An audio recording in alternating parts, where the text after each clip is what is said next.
Ahora sí. Bueno, voy a repetir la definición así queda completo. Entonces decíamos que déficit público es la diferencia entre los ingresos y gastos del Estado.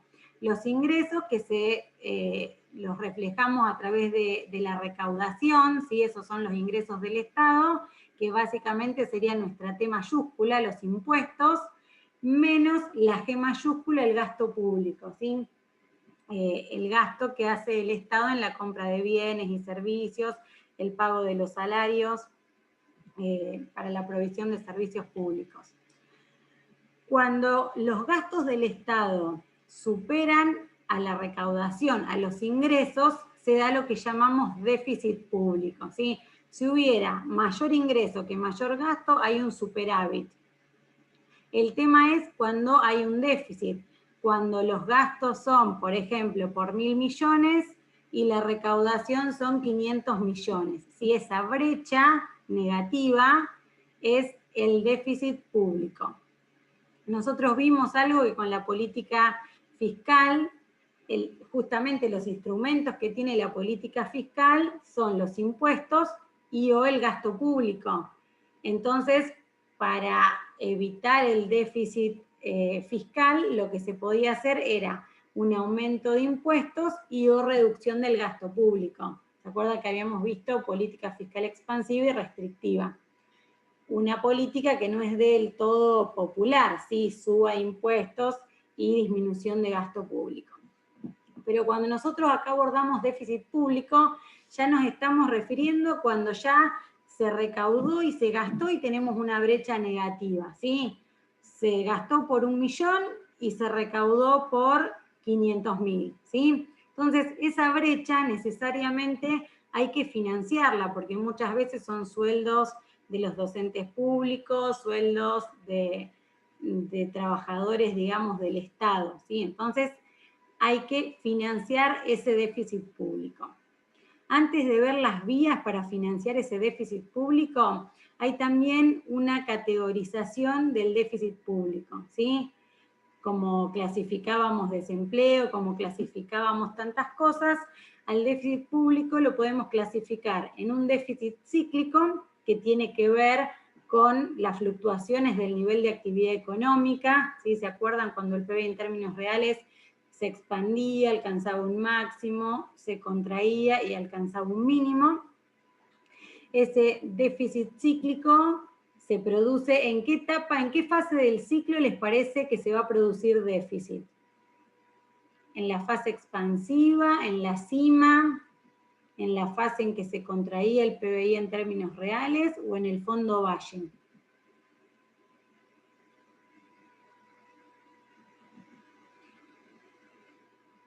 Déficit, cuando nos referimos a déficit cíclico, ¿se acuerdan cuando el PBI en términos reales estaba disminuyendo? Seguramente, como baja la actividad económica, las empresas venden menos, tienen que reducir horas extras o despedir trabajadores, etcétera, etcétera, la recaudación impositiva baja, ¿sí? Y a su vez el gasto público sube, porque hay más asignaciones por desempleo, sí hay un mayor gasto público. Entonces, ese déficit cíclico es el que se da en esa fase contractiva del ciclo económico, ¿sí? En general, en una fase expansiva no va a haber un déficit que se dé por el ciclo económico, porque aumenta la recaudación, se dan menos asignaciones por desempleo, porque el empleo crece y demás, ¿sí? Y después tenemos el déficit estructural, que básicamente se da por un desajuste entre ingreso y gasto, ¿sí? Por ahí es más fácil verlo a nivel micro. Una familia tiene un determinado flujo de ingresos y un determinado flujo de gastos, ¿sí? Si yo gano 20.000 pesos y quiero gastar 50.000, lo primero que tengo que hacer son dos opciones. O trabajo más cantidad de horas, otro trabajo, genero más ingresos, o achico mi gasto, o un mix de ambos, ¿sí? Y cuando cobré 20.000 pesos y tengo que pagar mis cuentas en el mes que ascienden a 50.000, tengo que ver cómo financio esa brecha. ¿Qué opción se les ocurre para financiar esa brecha a nivel micro?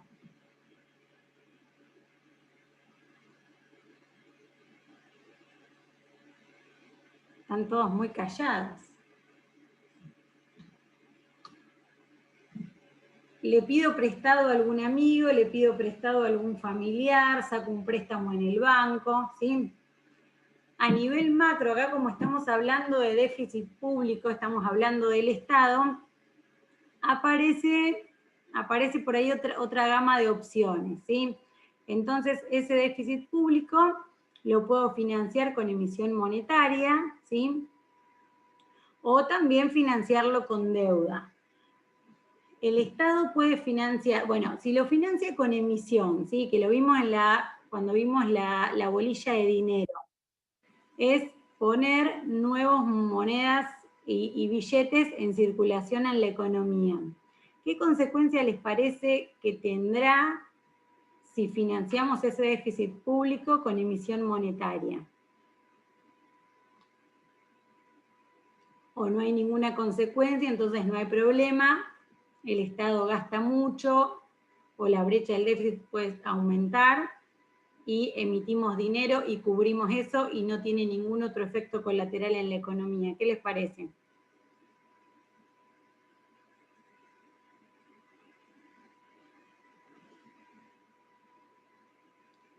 Tiene que ver con dos unidades que vimos. Si financio con emisión, también lo que se puede provocar es un efecto alcista en el nivel de precios de los bienes y servicios en una economía, ¿sí? Puede generar inflación, ¿sí? Cuando esa emisión monetaria no es acorde al crecimiento económico. No es que siempre la emisión monetaria es negativa. Si el Estado hace una emisión monetaria que es acorde al crecimiento económico de la economía, no hay problema. Cuando esa emisión monetaria está por encima del crecimiento económico, se puede generar un problema inflacionario. Entonces solucionamos el tema de financiar el déficit, pero se genera otra consecuencia negativa en términos macroeconómicos. Y la otra opción es financiar con deuda. Cuando el Estado financia con deuda, hay dos tipos de deuda, ¿sí? Está la deuda interna y la deuda externa. La diferencia entre deuda interna y deuda externa está dada por quiénes son los tenedores de esa deuda. Cuando esa deuda, los acreedores son ciudadanos del país, es deuda interna. Y cuando los acreedores son agentes económicos del resto del mundo, ya sean privados, entidades financieras del exterior, organismos internacionales, digamos, que financian, se trata de deuda externa. Como dijimos, obviamente, ya sea que se financie con emisión monetaria o con deuda, eso va a traer alguna consecuencia. Vimos qué pasa con la financiación con emisión, y si financio con deuda, tengo también una carga por tomar esa deuda, sobre todo a futuro. ¿Por qué? Porque yo hoy me estoy financiando, cubro ese déficit, pero después en los periodos futuros voy a tener que pagar el capital de esa deuda más los intereses que devengue esa deuda. Con lo cual, a futuro, tomar deuda supone un aumento de impuestos futuros, afecta negativamente al crecimiento, porque afecta la inversión negativamente. Y ahí, fíjense que dice, afecta la balanza de pagos. Si el Estado se financia con deuda interna, ¿cómo afecta eso a la balanza de pagos?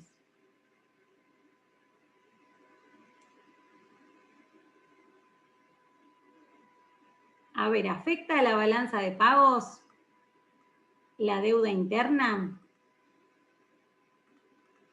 Ahí me fui.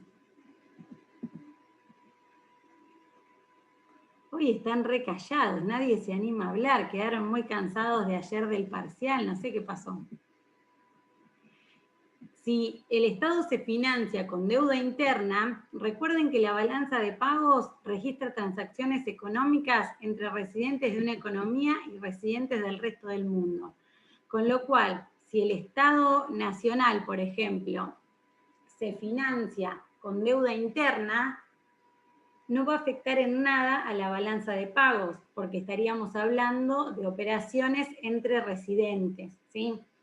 Sí se afecta a la balanza de pagos cuando la deuda es externa, ¿sí? Porque obviamente cuando recibimos el préstamo, ¿sí? Del organismo internacional, por ejemplo, vamos a registrar esa entrada de dinero como un aumento de pasivo en cuenta capital y financiera. En los periodos siguientes, cuando nosotros vayamos cancelando el capital de esa deuda, también en cuenta capital y financiera vamos a ir registrando la salida de divisas, pagando ese capital, esas cuotas de capital, como una disminución de pasivos con el exterior. Y también vamos a registrar en la cuenta corriente, en el rubro rentas, en la parte de rentas de la inversión, los intereses que se devenguen por esa deuda, ¿sí? Que irían intereses con signo negativo en la cuenta corriente de la balanza de pagos. Bueno, también, digamos, genera algún tipo de efecto inflacionario la deuda, si bien no tan marcado como la financiación con emisión. Entonces, básicamente, de la bolilla 11 sería el concepto de déficit público. Yo no me detuve demasiado en la política fiscal porque ya lo hemos visto en clases anteriores, lo comentamos brevemente. Los tipos de déficit, las formas para financiar ese déficit y las consecuencias de cada una de las alternativas. De la unidad 12, que es la parte de inflación, ya vimos un montón, o sea, el concepto de inflación lo vimos cuando vimos el IPC, que es el aumento sostenido y generalizado del nivel de precios de los bienes y servicios en una determinada economía. O sea que definición vimos, medición lo vimos, analizamos el índice de precios al consumidor, cómo calculábamos esa variación, cómo podíamos medir la pérdida o no de poder adquisitivo de nuestro dinero. Y acá nos vamos a abocar un poquito a los últimos 2 puntos de esta bolilla que habla de causas, o sea, por qué se origina este aumento generalizado y sostenido del nivel de precios, y brevemente las consecuencias o los efectos de la inflación en la economía. Hay 3 enfoques principales que explican de diferente manera qué es lo que origina la inflación. Uno es el enfoque monetarista, donde los monetaristas afirman que la emisión monetaria es una de las principales causas de la inflación. Después está también otro enfoque, que es el de la inflación de costos, y lo que plantea este enfoque es que suben los costos de producción, ¿sí? Sube la luz, sube el gas, sube el salario que las empresas tienen que pagar a los trabajadores, sube el costo de la materia prima. Entonces, lógicamente, el empresario, como agente económico racional, traslada ese incremento en sus costos, lo traslada aumentando el precio del producto. Y cuando el aumento en los precios de los productos o de los servicios es generalizado en la gran mayoría de los bienes y los servicios y sostenido a lo largo del tiempo, genera inflación. Y otro enfoque plantea como el origen de la inflación en la demanda, en un aumento de la demanda. ¿Se acuerdan cuando vimos en micro que teníamos la oferta y la demanda de bienes y servicios? Cuando aumentaba la demanda de los bienes y servicios, por el motivo que fuera, quedando la oferta, digamos, inalterada, se producía un incremento en el nivel de precios, ¿sí? Entonces, lo que explica este enfoque es que el aumento de la demanda genera una presión alcista sobre los precios. Y nuevamente, cuando es generalizado a muchos bienes dentro de la economía y sostenido en el tiempo, genera inflación. Y después hay algunos otros enfoques, estos son como los más importantes. Hay otro enfoque que habla de la inflación autoconstruida, que muchas veces no depende tanto ni de la demanda costos ni de la emisión monetaria, sino que muchas veces no solo que se puede autoconstruir inflación, lo que plantea este enfoque, o profundizar la inflación existente, ya que muchas veces el precio, vamos a suponer, por aumento en los costos, debería aumentar un 2% y como que siempre se aplica como un plus y se autoconstruye, entre comillas, inflación. Y después van a encontrar, digamos, pero estos son como los más conocidos y los más relevantes. Y por último, el punto de las consecuencias que tiene la inflación en una economía. La más importante es la pérdida del poder adquisitivo. Eso lo pueden recordar bien en el práctico de IPC. ¿Se acuerdan cuando los salarios por ahí se mantenían constantes y el índice de precios subía porque había aumento en la mayoría de los precios de los bienes y servicios? Nosotros transformábamos a los salarios nominales en salarios reales. Si expresábamos para todo el periodo el salario en términos reales, en pesos de un mismo periodo, para realmente poder comparar y saber si gané, perdí poder de compra o mantuve inalterado mi poder de compra. En general, cuando los salarios se mantienen estables y hay aumento en el nivel de precios, se pierde poder de compra. Y mismo cuando hay un aumento en los salarios nominales, lo que tenemos que comparar es el porcentual del aumento del salario. Vamos a suponer que el salario aumenta un 30%, tenemos que comparar ese aumento en términos porcentuales, ese 30%, con el porcentual en el que aumentó la inflación, en el que aumentó el nivel de precios de los bienes y servicios. Entonces, si la inflación fue menor a un 30%, seguramente yo voy a tener un mayor poder de compra, porque mis salarios mejoraron más que lo que subieron los precios. Entonces yo comparo ese 30% de aumento, vamos a suponer con una inflación del 30%, mantengo inalterado mi poder de compra, ¿sí? Porque mi salario aumentó en la misma proporción que aumentaron los precios en la economía. Y si mi salario aumentó un 15%, si era un aumento del 30%, vamos a suponer que la inflación fue del 50%, perdí poder de compra, porque los precios aumentaron más que lo que aumentó mi salario, ¿sí?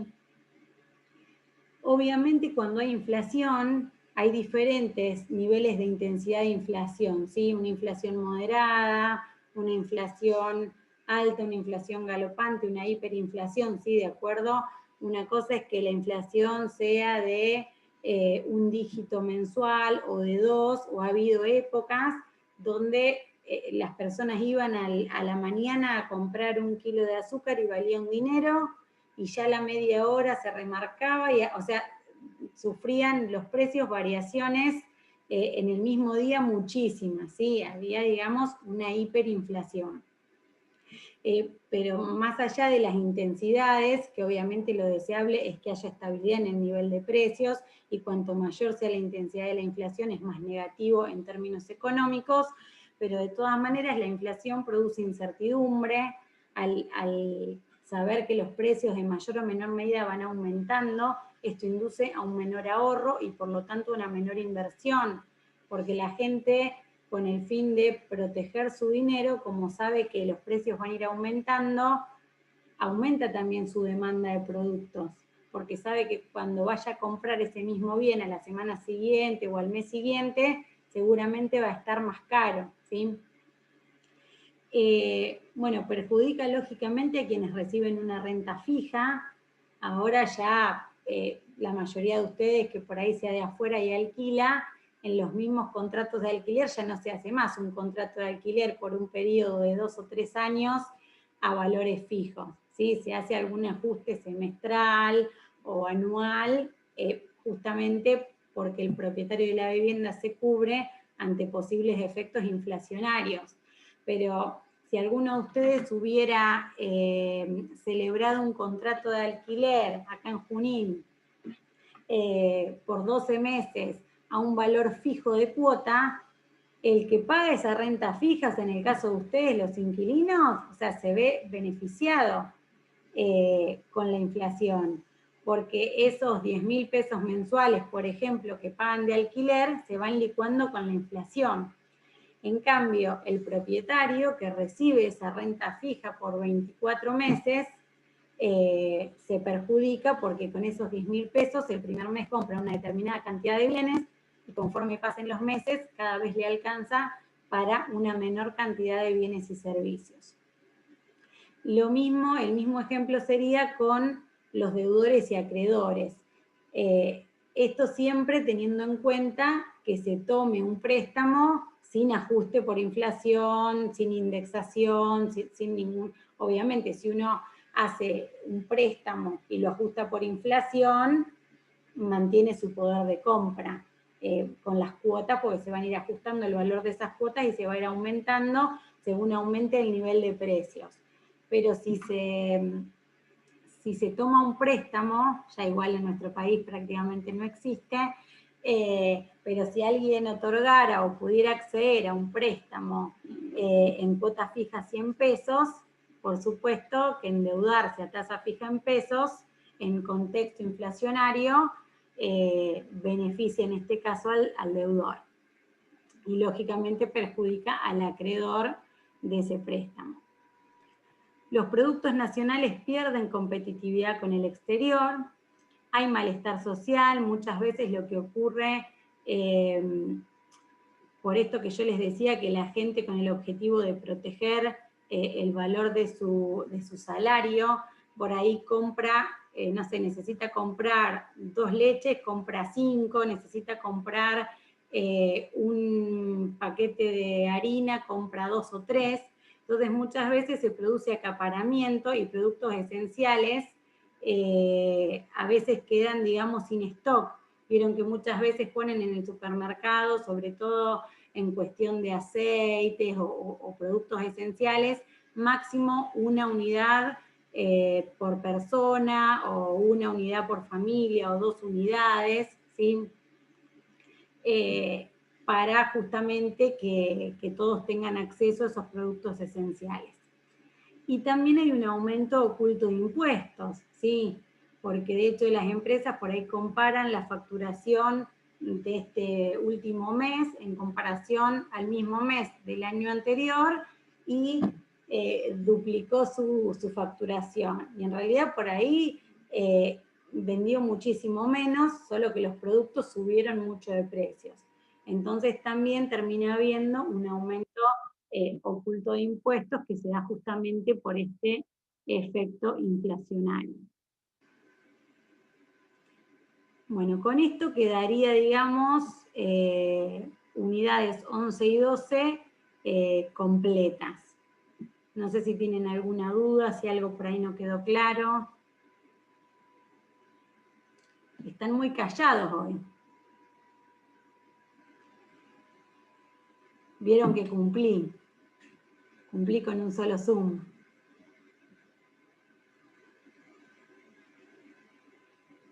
Si quieren que veamos alguna duda de algún tema anterior.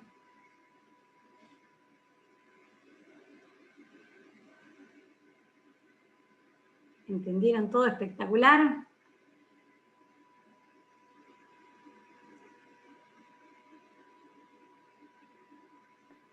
Profe, te están haciendo preguntas por el chat.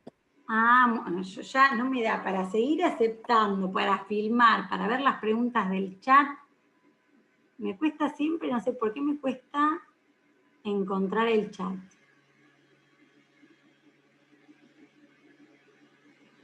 ¿Me podés leer las preguntas del chat mientras yo trato de encontrarlo? Sí, dice si la revisión del parcial van a subirla. Le voy a comentar a Nati, porque justo yo cuando entré a subirles la encuesta vi que había un par de preguntas de eso. Así lo pueden ver. Las otras preguntas dice si vamos a poder rendir el final en diciembre y cómo va a ser el final. Sí, el final en diciembre lo van a poder rendir. Sería ideal si lo rinden en diciembre, que por ahí tienen por ahí la cursada reciente. Nosotros siempre lo que hacemos es, ¿qué fecha es la mesa de diciembre? ya se sabe, ¿no? La fecha de diciembre, ¿qué será? ¿Mediados de diciembre? Creo que el 15 por ahí. Bien, porque a veces lo que sucede... Del lunes 14. Está bien, si es el 14 igual todos van a poder rendir. No, muchas veces lo que hacemos es hacer una precarga de la cursada, porque por ahí falta el totalizador o alguna cuestión, entonces hacemos una precarga para que los que quieran rendirlo puedan hacer. Así que en este caso vamos a hacer lo mismo y si ya está el acta cerrada, mejor, o sea, van todos a estar habilitados a rendir si lo quieren hacer. Y la modalidad, bueno, no sé, obviamente todavía no definimos el de diciembre, pero es probable que sea la modalidad muy parecida como rindieron los exámenes. También por cuestionario, generalmente también son 20 y se aprueba con el 60% correcto. Lo que sí, por ejemplo, en los finales se tiene mucho menos tiempo que en los parciales. Creo que en las últimas mesas fue de 30 minutos. O sea, es menos el tiempo y por ahí, bueno, son un poco distintas las preguntas, pero el formato es el mismo que tuvieron en la cursada.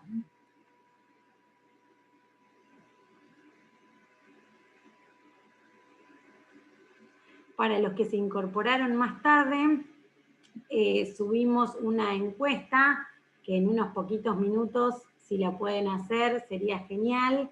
Es más que nada como para ver qué les sirvió más o qué hace falta para mejorar a futuro, sobre todo si sigue un mix de virtualidad y de presencialidad, si Dios quiere, el año que viene, y es totalmente anónima la encuesta. No puedo encontrar el chat, no sé si hay alguna otra pregunta. No, eran esas, no hay más. Bueno, muy bien. Si tienen alguna otra pregunta, aprovechen ahora, que salvo que quieran ver algún tema en particular o reforzar algo, es la última clase de teoría del cuatrimestre.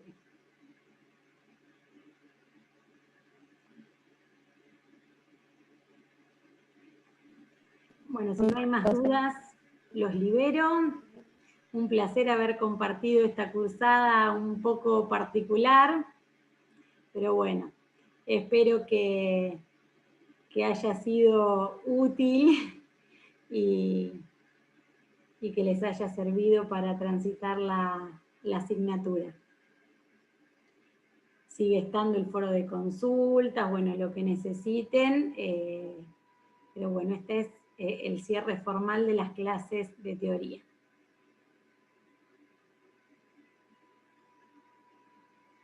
Y traten, si pueden, de rendir el final en diciembre, sería genial.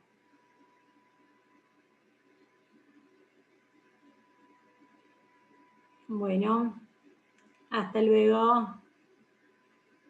Chao, profe, gracias. Adiós. Chao, profe, gracias. Gracias a ustedes, chicos. Adiós.